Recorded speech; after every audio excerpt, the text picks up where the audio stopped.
Hello मेरे प्यारे दोस्तों, आरके क्लासेज में आप सभी लोगों का स्वागत है। और आज आप लोगों को मैं सरफेस केमिस्ट्री में पार्ट 4 पढ़ाने जा रहा हूं। वीडियो नंबर पार्ट 4 में भाग 4 में हम लोग टॉपिक का नाम है अधिशोषण के कारण। अधिशोषण के कारण क्या होते हैं, अधिशोषण पर तापमान का क्या प्रभाव पड़ता है, अधिशोषण ऊष्मा क्या होती है, धनात्मक अधिशोषण क्या होता है, ऋणात्मक अधिशोषण क्या होता है। 1 2 3 4 5 ये 5 टॉपिक हम लोग पढ़ेंगे अधिशोषण में। देखिए, ये जो टॉपिक है आपका सरफेस केमिस्ट्री पृष्ठ रसायन का टॉपिक है। सरफेस केमिस्ट्री में पृष्ठ रसायन में अब तक कुल मिलाकर के 3 वीडियो पीछे अपलोड हो चुके हैं, तो कृपया करके हर वीडियो को सीरियल नंबर से अगर आप देख रहे हैं तो हर टॉपिक टू टॉपिक आपको खूब अच्छे से समझ में आएगा। तो चलिए, वीडियो नंबर पार्ट 4 में हम लोग पढ़ेंगे अधिशोषण के कारण क्या होता है। देखिए, इसके जस्ट पीछे के वीडियो में हम आप लोगों से पढ़ाए थे अधिशोषण क्या होता है, अधिशोषण होता क्या है।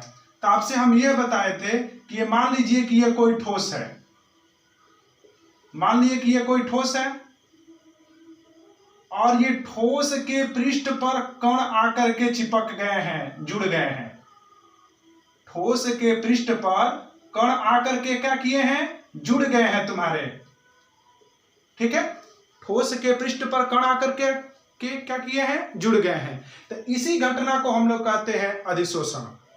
जस्ट ये पीछे का वीडियो में पढ़ा चुके हैं कि किसी ठोस के पृष्ठ पर या किसी द्रव के पृष्ठ पर अन्य पदार्थों के अणुओं को आकर के जुड़ने की घटना तुम्हारा अधिशोषण कहलाता है। हमारा टॉपिक है अधिशोषण का कारण क्या होता है। अधिशोषण का डिफिनीशन पढ़ चुके हैं और एक एग्जाम्पल भी सुन लीजिए। जैसे कि मान लीजिए कि आप गाड़ी कहीं खड़ा कर दिए हैं, आप कोई बाइक अपनी क्या कर दिए हैं, कहीं खड़ा कर दिए हैं। हवा चला, हवा के चलते धूल के कण जो थे आपके गाड़ी पर क्या हो गए, इधर उधर सब क्या हो गए, बैठ गए। यानी कि हुआ क्या है कि धूल के जो कण हैं वो तुम्हारे गाड़ी पर आकर के क्या हो गए हैं, गाड़ी की सतह पर चिपक गए हैं। तो यह घटना तुम्हारा क्या कहा जाएगा, अधिशोषण कहा जाएगा। धूल के कण जो आकर के गाड़ी पर चिपके हुए हैं उसे अधिशोष्य कहा जाएगा, और गाड़ी की जो सतह है जिस पर चिपके हुए हैं उसको अधिशोषक कहा जाएगा। ये सब पीछे के वीडियो में हम आप लोगों को पढ़ा चुके हैं। टॉपिक है अधिशोषण के कारण। किस कारण से तुम्हारे किसी ठोस के पृष्ठ पर या द्रव के पृष्ठ पर अन्य कोई पदार्थ के अणु आकर के चिपकते हैं, क्या रीजन होता है, तो वही रीजन पढ़ेंगे। तो टॉपिक आप लोग लिख लीजिए, हेडिंग का नाम लिख लीजिए, अधिशोषण के कारण क्या रीजन होता है।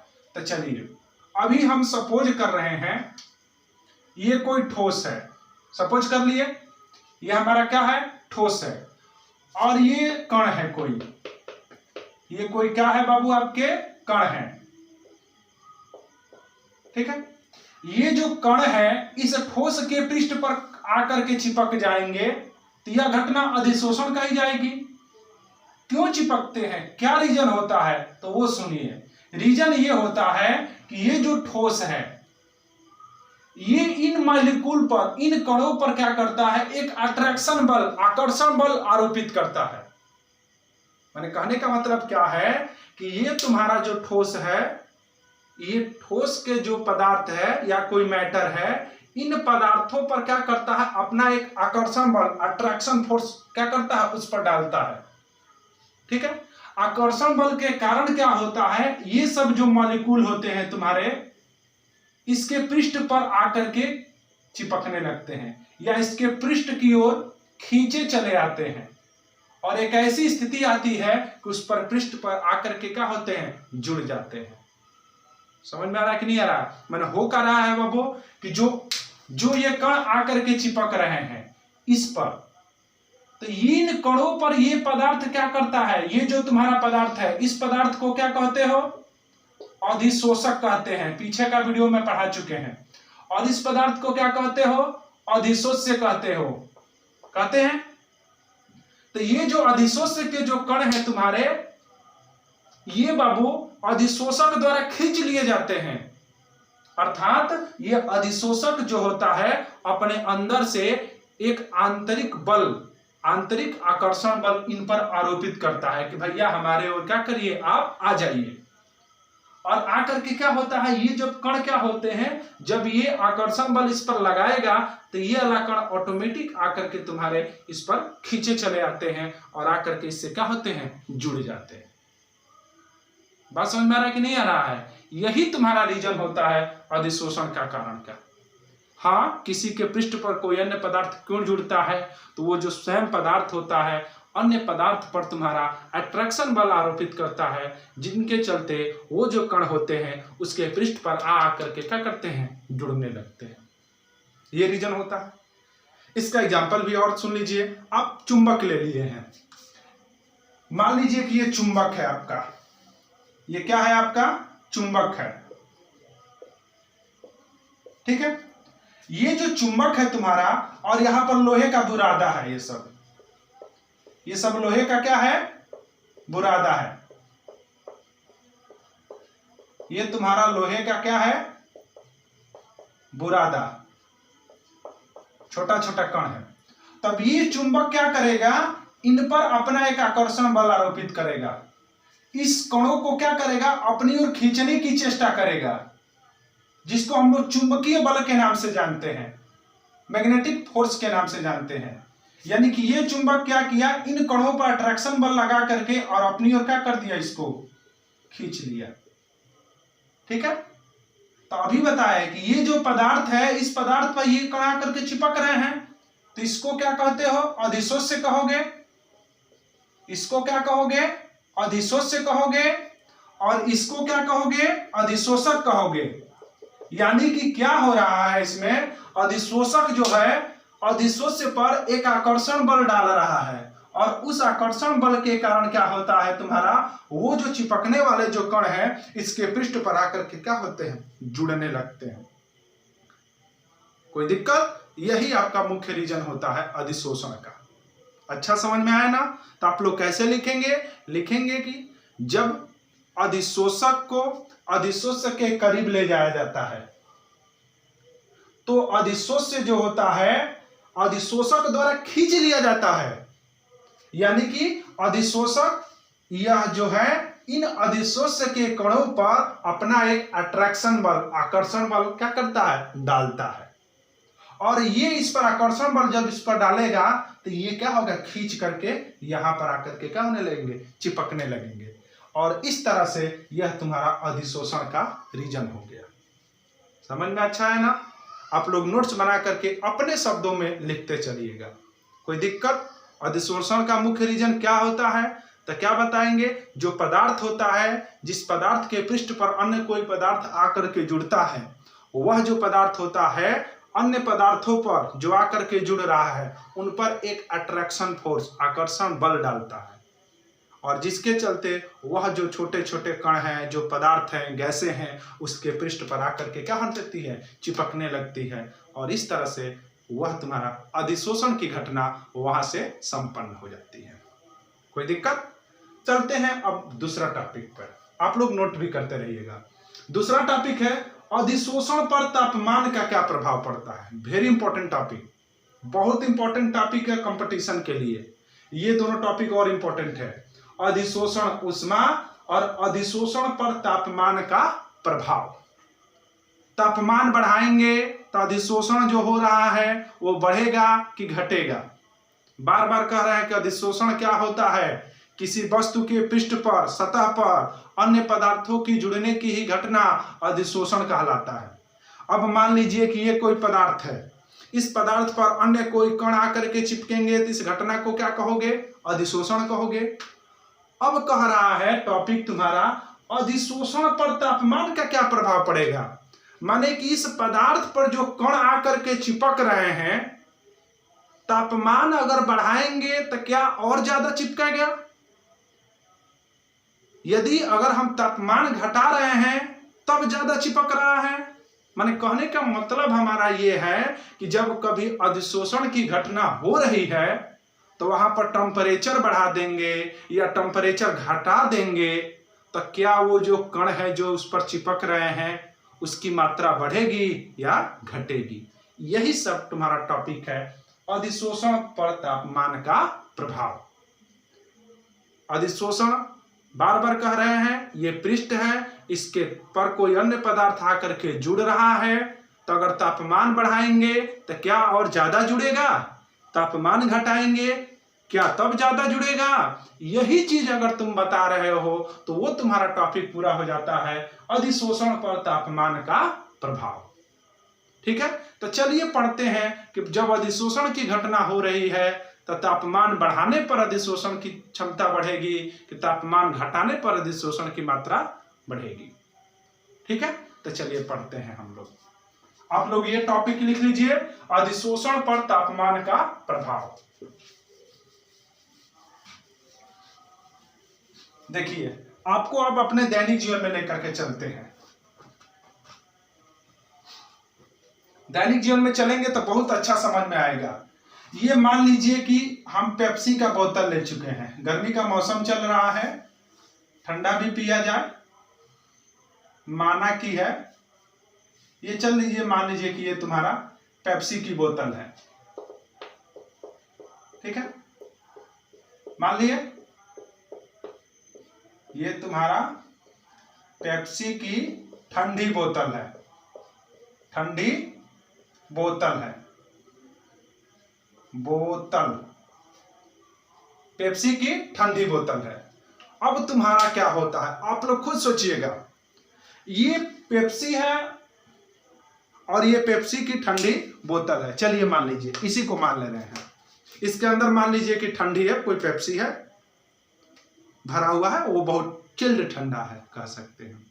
अब होता क्या है, जब इसको कभी हम बाहर रख देते हैं, कभी दुकान से आप लोग खरीद कर लेकर के आएंगे, खरीद कर लेकर आएंगे ठंडा एकदम, और बाहर कहीं रख देंगे, तो कुछ समय बाद देखोगे कि इस पर से पानी छोड़ने लगता है।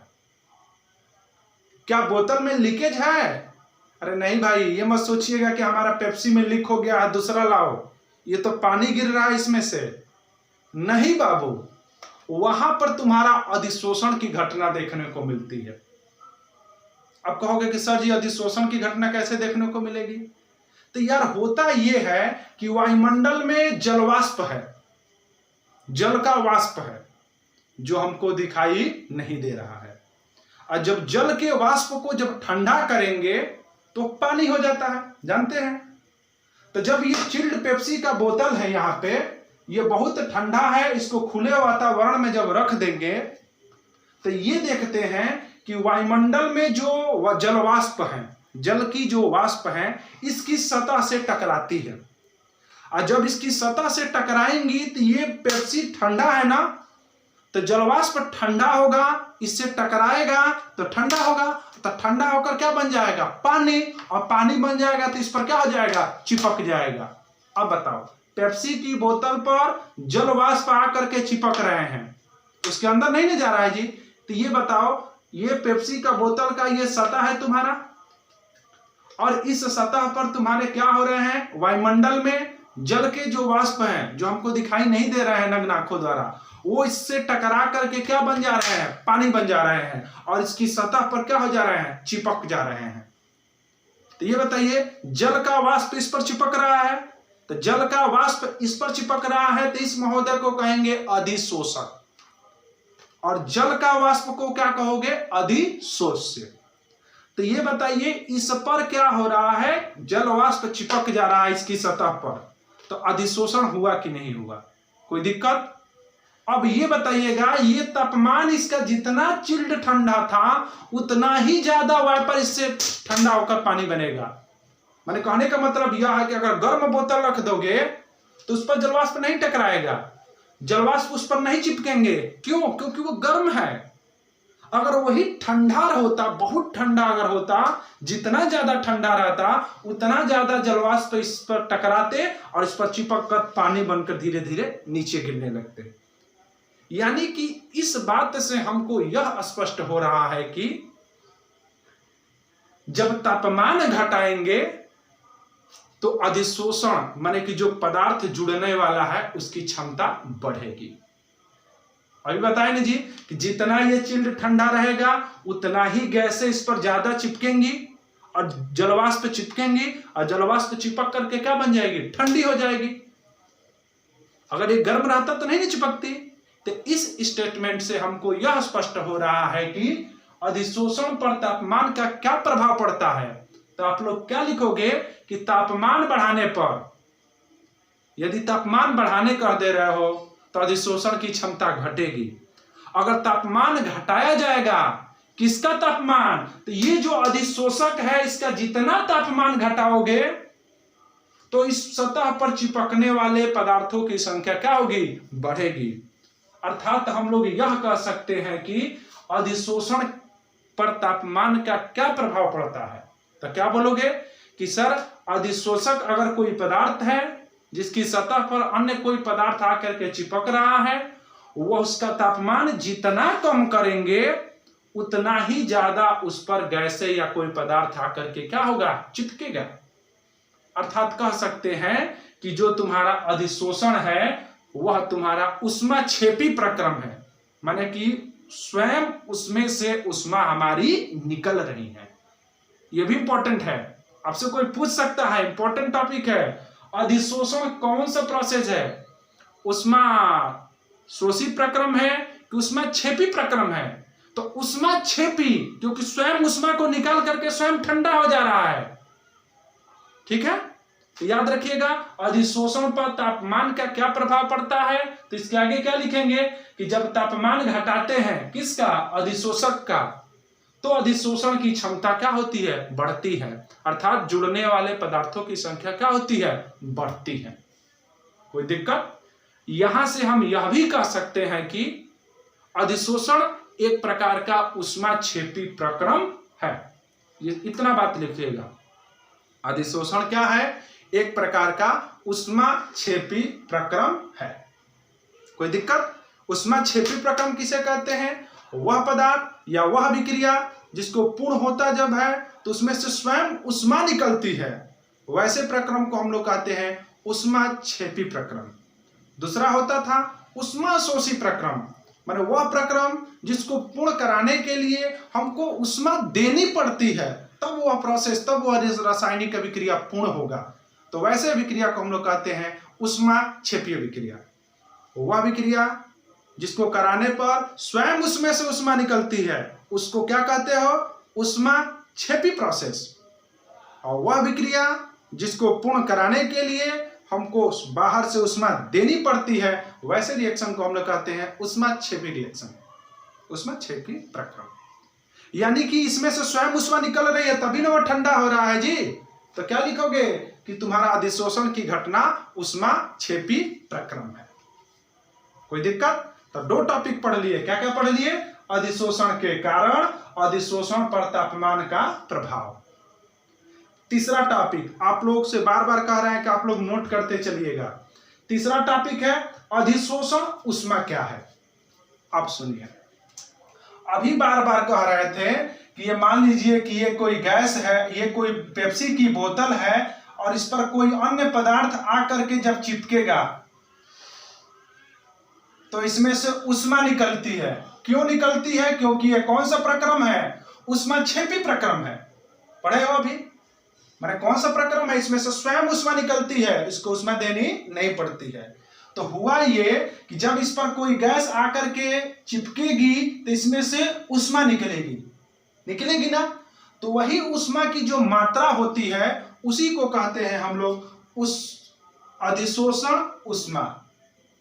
देखिए इसको कैसे हम लोग लिखेंगे, अधिशोषण ऊष्मा किसे कहोगे, बोलोगे जब अधिशोषण के पृष्ठ पर, यह अधिशोषक था पेप्सी का बोतल, इसकी सतह पर 1 ग्राम गैस को अधिशोषित कराया जाता है।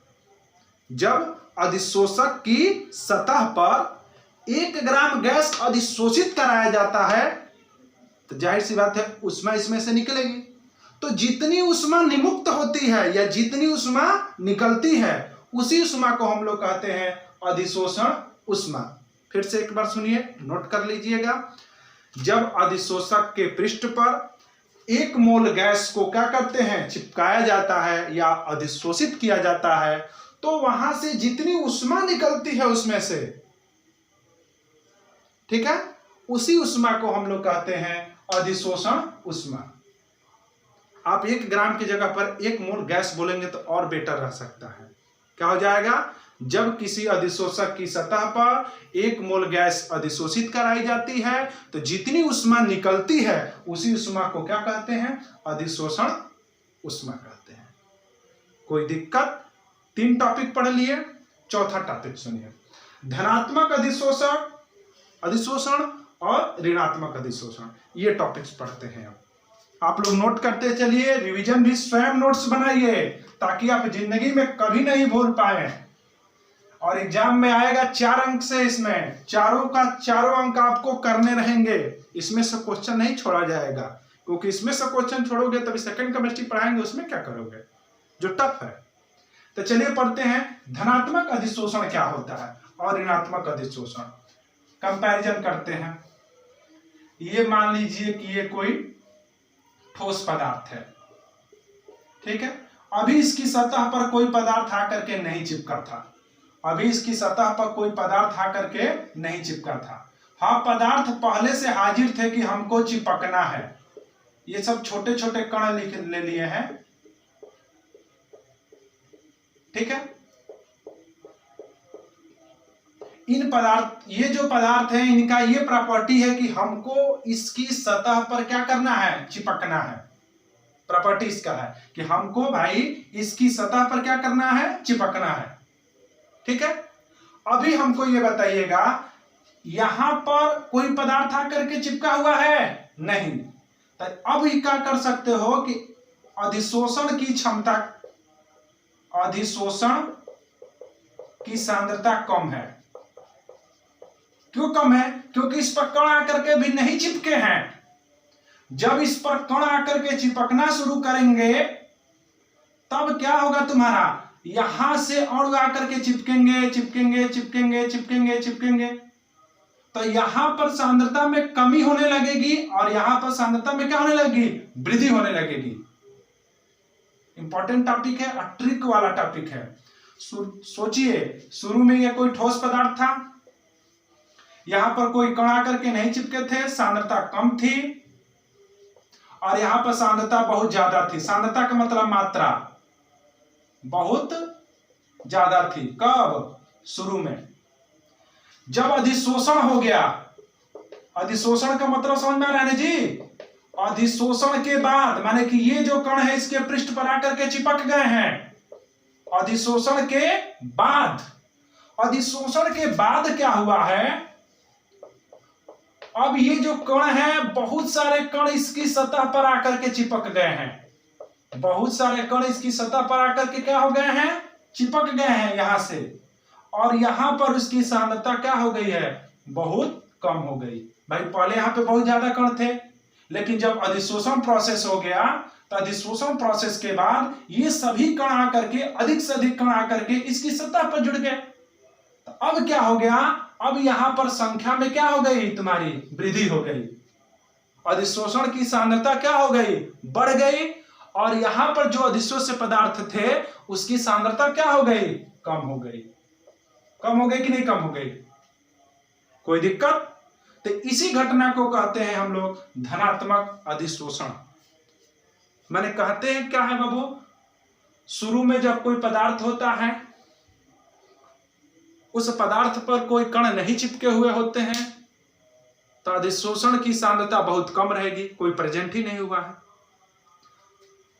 और ये जो कण है जो यहां पर दिखाए हैं, ये वो कण हैं जिनको इन सतह पर चिपकना है, तो यहां पर इसकी सांद्रता बहुत ज्यादा है।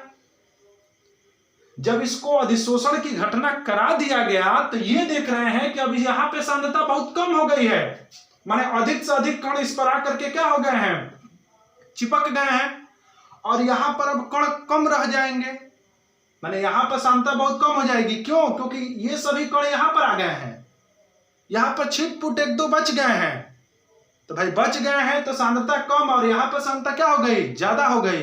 तो इस घटना को कहते हैं हम लोग धनात्मक अधिशोषण। बोलोगे जब अधिशोषण प्रक्रम के बाद अधिशोष्य पदार्थ की सांद्रता में कमी आती है, इसकी सांद्रता में कमी आई कि नहीं आई, नोट कैसे करोगे कि जब अधिशोषण प्रोसेस के बाद अधिशोष्य पदार्थ की, यही ना अधिशोष्य है जी जो चिपक रहा है, अधिशोष्य पदार्थ की सांद्रता में कमी आती है। तो सांद्रता में कमी का अभिप्राय यह है कि अधिक से अधिक कण इसकी सतह पर आकर के क्या हो गए हैं, चिपक गए हैं।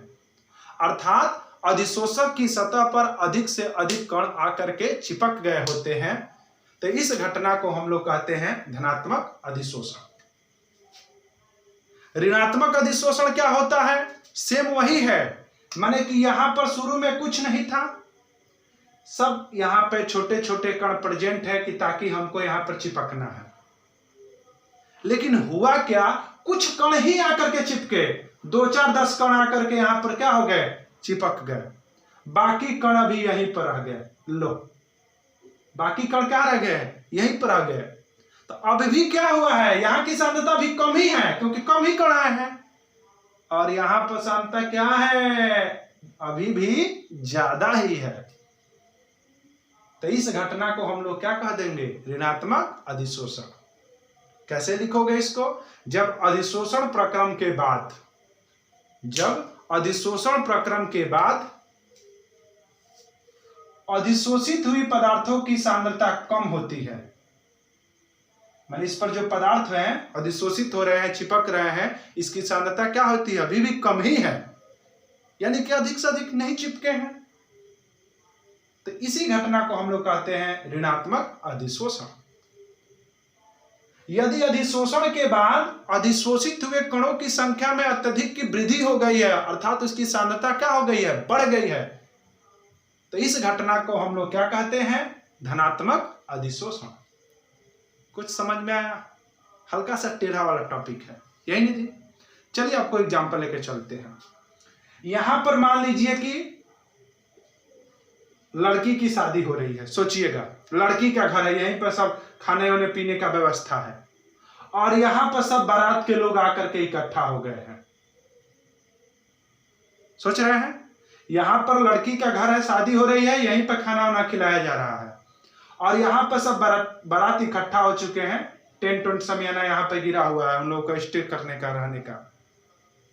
तो हुआ ये बाबू कि जब बारात माने द्वार पूजा एक तरह से लगा, तो सब बाराती आकर आ गए द्वार पर, यानी कि क्या हुआ, सब जो बाराती थे तुम्हारे इसके पृष्ठ पर आकर के चिपक गए। यहाँ पर 2 4 बूढ़े लोग बच गए सब बक्से उक्से को निगरानी करने के लिए। तो हुआ क्या, माने अधिक से अधिक जो बाराती थे लड़की के द्वार पर आ गए, अब इसकी यहाँ पर सांद्रता बढ़ गई और यहाँ पे सांद्रता घट गई, माने अधिशोषित हुए कणों की संख्या में क्या हो गई, वृद्धि ज्यादा की हो गई। तो इसको हम लोग कहते हैं धनात्मक अधिशोषण।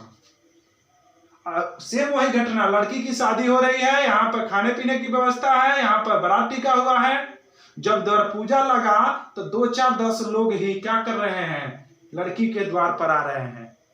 अब बताइए ज्यादा लोग कहां पर रहेंगे, समियाने में ही रहेंगे ना, माने कि जो चिपकने वाले कणों की संख्या है लड़की के द्वार पर अभी भी कम है, लेकिन आए हैं 10 12 उधर से आ गए हैं। अधिशोषण हुआ है लेकिन ज्यादा का अधिशोषण नहीं हुआ है। तो इस घटना को हम लोग क्या कहते हैं, ऋणात्मक अधिशोषण। अगर अधिक से अधिक अधिशोषण होता तो उसको हम लोग क्या कह देते, धनात्मक अधिशोषण। अब जाहिर तक हमको उम्मीद है आपको ये जरूर समझ में आया होगा। तो दोस्तों इस तरह से हम लोगों ने पृष्ठ रसायन सरफेस केमिस्ट्री में पार्ट 4 में क्या क्या टॉपिक पढ़े, अधिशोषण का कारण क्या होता है, अधिशोषण पर तापमान का प्रभाव क्या पड़ता है, अधिशोषण उष्मा क्या होती है, धनात्मक अधिशोषण किसे कहते हैं और ऋणात्मक अधिशोषण किसे कहते हैं। इतना टॉपिक हम लोगों ने पढ़ लिया। नेक्स्ट आगे जो वीडियो बनेगा पार्ट 5 बनेगा पृष्ठ रसायन का, उसको यूपी बोर्ड कक्षा 12 के एनसीईआरटी सिलेबस के अनुसार से अगला टॉपिक होगा।